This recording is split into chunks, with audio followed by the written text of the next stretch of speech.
মহান আল্লাহ তাআলা ইরশাদ করেন, রাসূল সাল্লাল্লাহু আলাইহি ওয়াসাল্লাম, তোমাদের যা দেয় তা তোমরা গ্রহণ করো এবং যা থেকে তোমাদের নিষেধ করেন তা থেকে বিরত থাকো এবং একমাত্র আল্লাহকেই ভয় করো। নিশ্চয়ই আল্লাহর শাস্তি প্রদানে কঠোর। সূরা হাসর আয়াত ৭। আসসালামু আলাইকুম। ঈদ মোবারক আমার প্রিয় আপু ভাইয়ারা।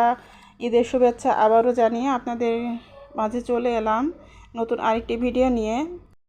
আজকের ভিডিওটা আমি গত ভিডিওর পরের অংশটুকু শেয়ার করব। তো ঈদের দিন সকাল পর্যন্ত আমি গত ভিডিওতে শেয়ার করেছিলাম, আর আজকে শেয়ার করব ঈদের দিন সারাদিন যা যা করেছিলাম সেগুলো। তো এই তো আমি চিকেন রোস্ট রান্না করে ফেলেছিলাম, আর এখন এই যে আমি পোলাওটা রান্না করে নিব। তো আমার প্রিয় আপু ভাইয়ারা, আপনাদের ঈদ কেমন কেটেছে? আশা করছি আপনাদের ঈদ অনেক ভালো কেটেছে, আর আপনারা সবাই আল্লাহ তাআলার অশেষ রহমতে ভালো আছেন। আমরাও আলহামদুলিল্লাহ আল্লাহ তাআলার অশেষ রহমতে ভালো আছি, আর আমাদের ঈদটাও আলহামদুলিল্লাহ অনেক ভালো কেটেছে। তো আমি পোলাওটা চুলায় বসিয়ে দিয়ে এখানে যে চলে এসেছি আমার ডাইনিং টেবিলের উপরে আর কি খাবারগুলো রাখা আছে। তো সকালে যা যা তৈরি করেছিলাম, সকালে যে নাস্তাগুলো, পাস্তা রান্না করেছিলাম, তারপরে নবাবী সেমাই, তারপর পায়েস, তো এগুলো আর কি টেবিলে রাখা আছে। তো কেউ যদি আসে গেস্ট তাহলে তাদেরকে দিব। আর এখানে যে আমার লিভিং রুমটাকে আমি খুবই সাধারণ এবং খুবই সিম্পলভাবে আর কি এভাবে গুছিয়ে নিয়েছি ঈদের দিনে। তো আমার যা আছে সেগুলো দিয়ে আর কি আমি একটু আর কি মোটামুটি সাজিয়ে গুছিয়ে নিয়েছি। তো এখানে যে আমার সোফাটা রাখা আছে, আর এই সোফাটা আমি এমনি নর্মালি আমি কভার দিয়ে ঢেকে রাখি, কারণ এই সোফার ভেতরে অনেক ময়লা যায় না হলে আর কি। আর এটা অনেক ডিজাইন করা সোফা, অনেক কারুকাজ আছে এই সোফাতে, তো তার জন্য এর মধ্যে অনেক ধুলাবালি যায়। তো এই জন্য আমি কভার দিয়ে সবসময় ঢেকে রাখি। আর এই সাইডে আমি এভাবে করে আর কি সাজিয়েছি। তো এখানে যে আমার শু ক্যাবিনেট আছে, আর এখানে একটা আলমারি আছে, আর এই তো এভাবে আর কি আমার লিভিং রুমটা, আর এটা হচ্ছে ড্রয়িং কাম ডাইনিং, তো একসাথেই আর কি। তো যাই হোক, এখানে যে আমার পোলাওটা রান্না করা হয়ে গিয়েছে, তো আমি একটু উপর দিয়ে বেরেস্তা দিয়ে তারপর হটপটে করে টেবিলে এনে রেখেছি। আর এভাবে রাখলে অনেকটা সময় গরম থাকবে। আর এখানে যে আমি চিকেন রোস্টটাও আমি সার্ভিং ডিশে বেড়ে নিয়েছি, নিয়ে তারপর টেবিলে নিয়ে এসেছি, আর সব কিছু রেডি করে টেবিলে দিয়ে রেখেছি। আসলে ঈদের দিনে তো খাওয়া দাওয়ার কোনো ঠিক থাকে না, যার যখন মন চায় সে তখন আর কি নিয়ে খেতে পারে। তো তার জন্যই আমি টেবিলে সব কিছু রেডি করে রেখে দিলাম।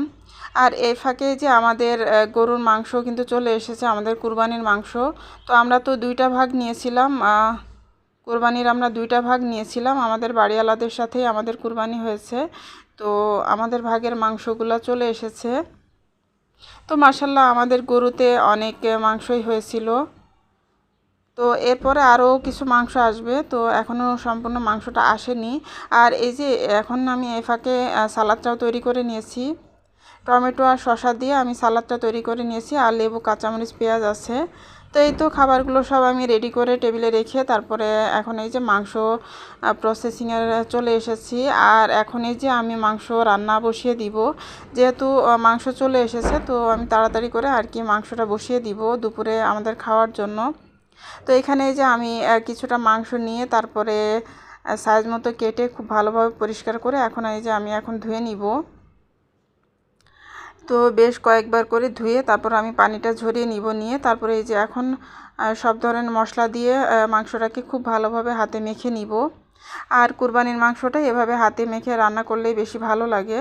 তো এই তো আমি মশলা দিয়ে মাংসগুলোকে খুব ভালোভাবে মেখে নিয়েছি, নিয়ে তারপরে এখন এই যে আমি চুলায় বসিয়ে দিয়েছি মাংসটা। তো মাংসটা হতে থাক, আর এই ফাঁকে আমি আমার ডিপ ফ্রিজে মাংস কিভাবে সংরক্ষণ করি তো সেটাও একটু আপনাদের সাথে শেয়ার করব। তো এই তো আমি মাংস নিয়ে নিয়েছি বেসিনের সিঙ্কের মধ্যে। তো অনেকটা মাংস আর কি সিঙ্কের মধ্যে নিয়ে তারপরে খুব ভালোভাবে আমি এখন ধুয়ে নিব। তো খুব ভালোভাবে মাংসগুলো ধুয়ে তারপরে আমি এখন এই যে একটা ঝুড়ির সাহায্যে ছিদ্রযুক্ত ঝুড়ির ভেতরে আমি রেখে মাংসের যে পানিগুলো আছে তো সেই পানিগুলো ঝরিয়ে নিব। তো মাংসের পানিগুলো ঝরানো হয়ে গেলে তারপরে আমি বক্সে করে আমি ডিপ ফ্রিজে মাংস সংরক্ষণ করব। আর এভাবে মাংস সংরক্ষণ করলে কিন্তু মাংসের কোনো কোনো দুর্গন্ধ হয় না, আর মাংসর টেস্ট কিন্তু নষ্ট হয় না। তো এই তো আমি পানি ঝরাতে দিয়েছি।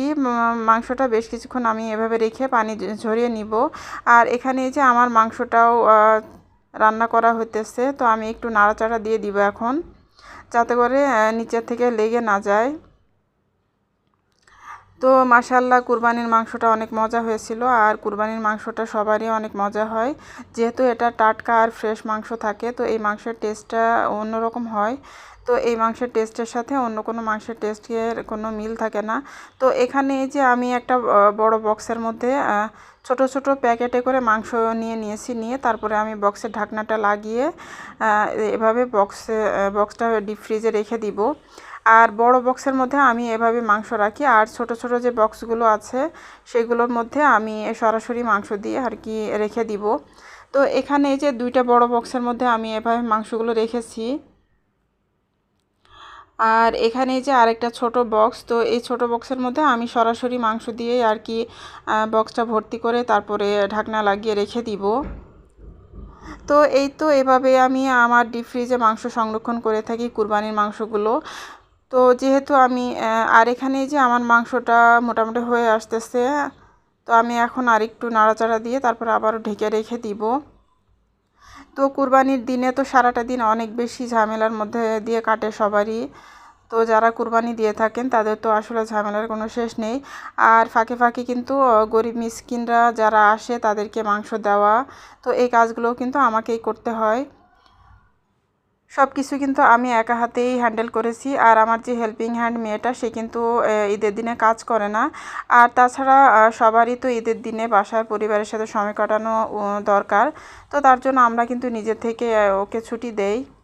তো ঈদের দিনে যত ঝামেলা যা কিছু আছে সব কিছু কিন্তু আমি নিজে একা হাতেই করি।